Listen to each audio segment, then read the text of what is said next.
રાધનપુરના Bhabhar highway પર આવેલ ઠાકોર સમાજ સંચાલિત કન્યા છાત્રાલયના લાભાર્થીએ શૈક્ષણિક ભવ્ય લોક ડાયરાનું આયોજન કરવામાં આવ્યું। સુરભી નંદી શાળા ગૌટીમ્બા ચોકડી ભાભર રોડ રાધનપુર ખાતે લોક ડાયરાનું ભવ્ય આયોજન કરવામાં આવ્યું છે। બ્રિજરાજ દાન ગઢવી, ગોપાલ સાધુ, તન્વી ઠાકોર સહિતના ખ્યાતનામી કલાકારો લોક ડાયરાની રમઝટ બોલાવશે। શૈક્ષણિક કાર્યને ધપાવતા શૈક્ષણિક લોક ડાયરાને સંઘ દક્ષિણ ગાંધીનગરના ધારાસભ્ય અલ્પેશ ઠાકોરના અધ્યક્ષસ્થાને કન્યા છાત્રાલયના લાભાર્થે ભવ્ય લોક ડાયરાનું આયોજન કરાયું છે। રાધનપુરના ધારાસભ્ય લવિંગજી ઠાકોર સહિત રાજકીય આગેવાનોનું પ્રેરક હાજરીમાં ભવ્ય લોક ડાયરો યોજાશે। 27 એપ્રિલે રવિવારે રાત્રે 9 વાગે ભવ્ય લોક ડાયરો યોજાશે। રાધનપુરની જાહેર જનતાને ગુજરાત ક્ષત્રિય ઠાકોર સેના દ્વારા ભાવભર્યું આમંત્રણ પાઠવવામાં આવ્યું છે।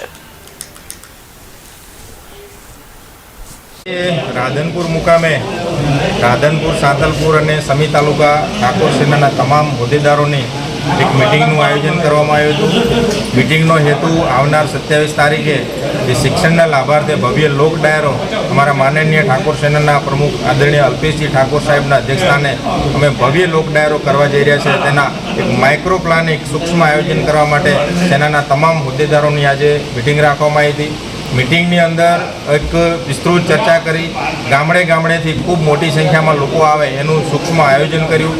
અમારા આયોજન પ્રમાણે દરેક ગામમાંથી 200 લોકો આવે। સાથે સાથે કન્યા છાત્રાલયના લાભાર્થી જે ડાયરો થવા જઈ રહ્યો છે એની અંદર નાનું મોટું દાન કરવાની તૈયારી સાથે આવે અને દરેક હોદ્દેદારને દરેક ગામમાંથી વધારેમાં વધારે સંખ્યા લાવવા માટેનું આજે આયોજન કર્યું।